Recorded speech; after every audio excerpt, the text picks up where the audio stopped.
The story begins in a dark, eerie forest where a terrified woman is seen running for her life.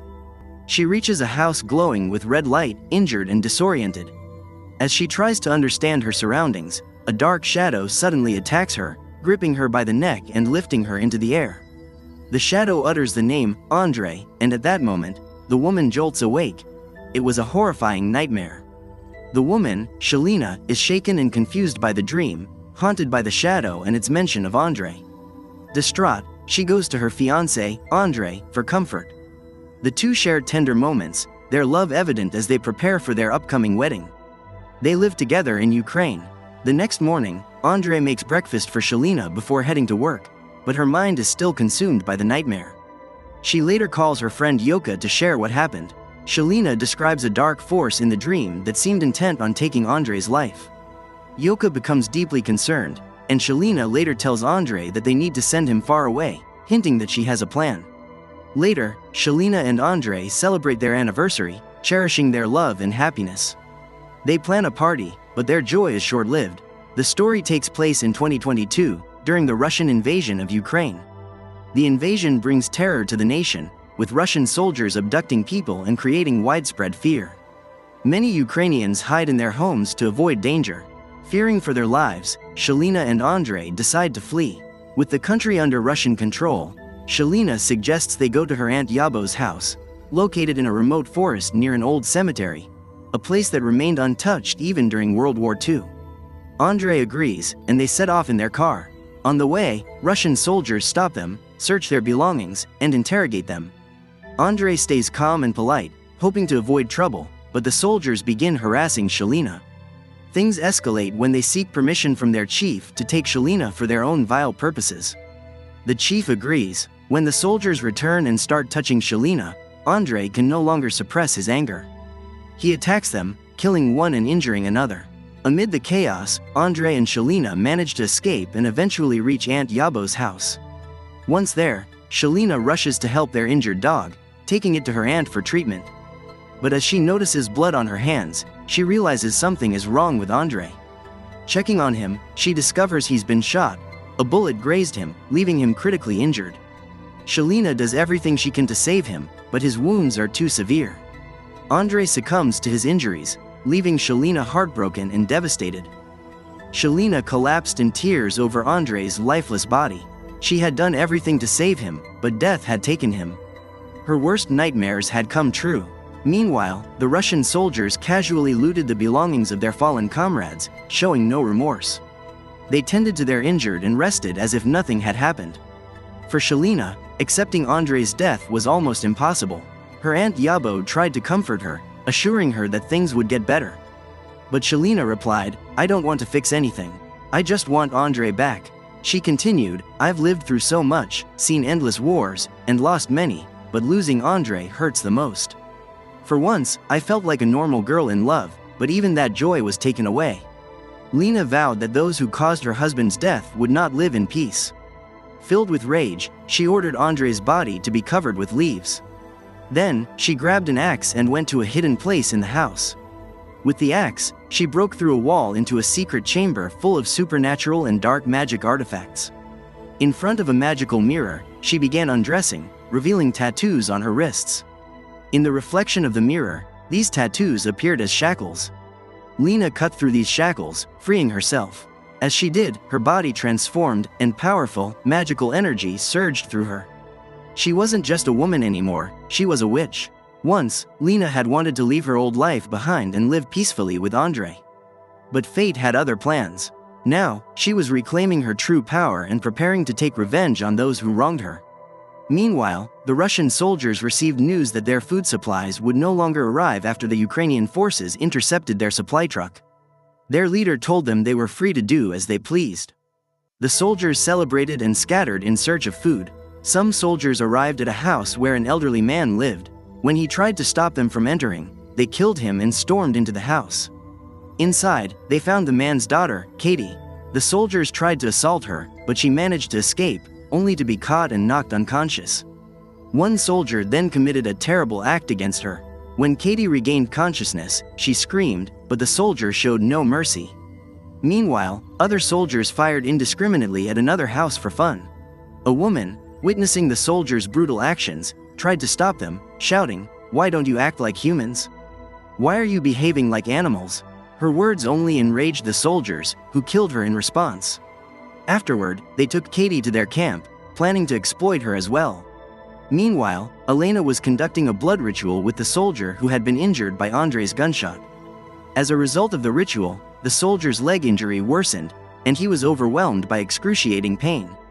Suddenly, a clump of hair and a piece of paper emerged from his mouth. The paper read, "This forest will soon become your grave." The soldier, terrified, died from the fear that consumed him.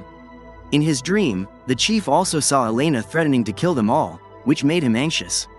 He ordered his soldiers to take Katie far away. Following his command, they discarded her in a remote area. Elena soon appeared and asked Katie if she wanted revenge.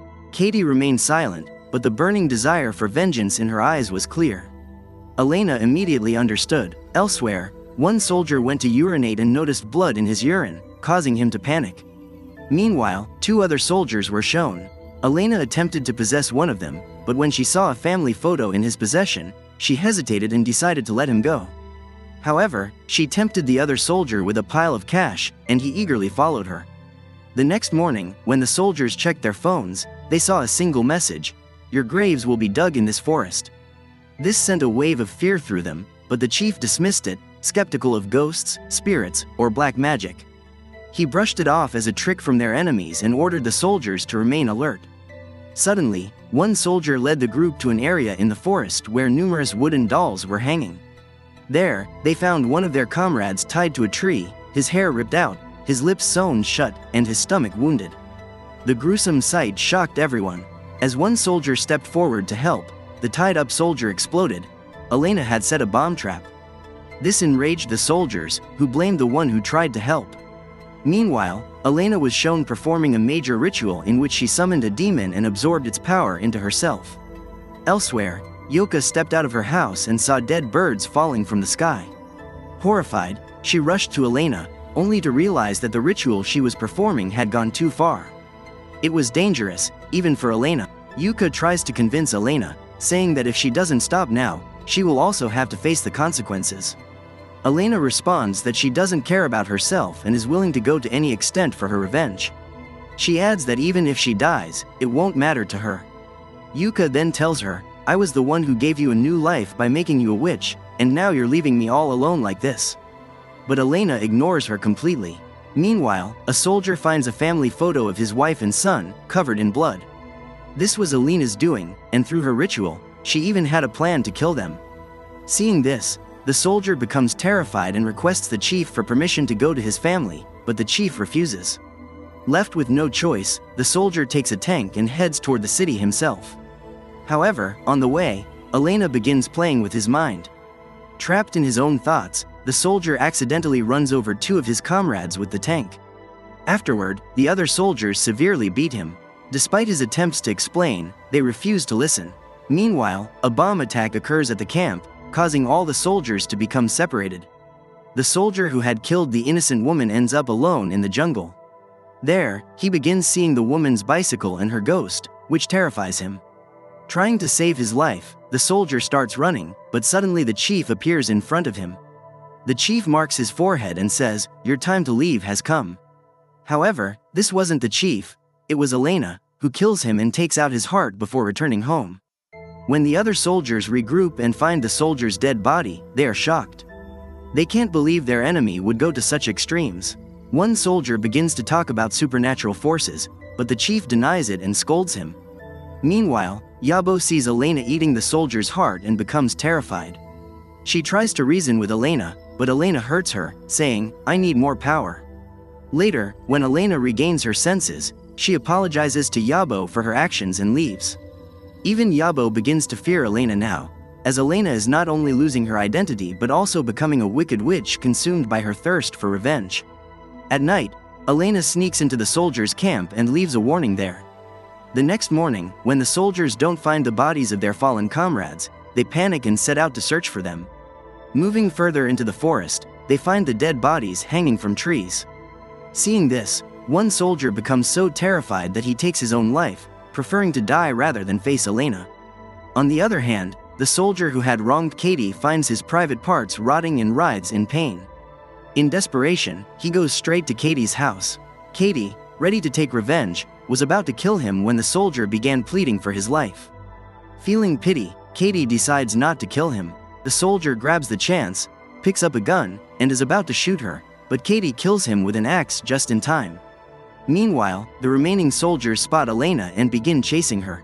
In the chaos, two soldiers end up fighting each other to the death, while the others shoot at Elena, seriously injuring her. Somehow, Elena makes it back home to escape. As Yabo helps remove the bullets from her, she tells Elena that she must avenge every death herself. Yabo warns her that killing the chief will mean her own death, as that was the deal Elena made. Despite Yabo's pleas to stop, Elena refuses. Elena kills all the soldiers one by one, but the chief remains untouchable. When Elena finally faces him, he overpowers her and tries to assault her. But it's revealed that the Elena he was attacking is actually one of his soldiers, a trap created by Elena. Elena appears behind him, ready to torment him and take his life. Just then, Aunt Yabo arrives with a shocking revelation. Elena is pregnant. She explains that if the chief is killed, the child will die too, because of Elena's deal. Yabo also tells Elena that the child is a symbol of her love for Andre and will be her reason to live. This news calms Elena, though her anger toward the chief still lingers. But when she sees her dog, a reminder of the love she shared with Andre, she finds peace. Elena then screams, "I'm sorry, but there is no other way." Things will end up the same again. Yabo assures her there's no need to kill the chief, revealing he had another plan. We then see the chief, now completely insane, being taken to prison by his soldiers, who blame him for the deaths of their comrades. A few days later, Elena gives birth to a son, ready to begin a new chapter of her life with him. In this way, Elena's revenge is fulfilled, and the story ends.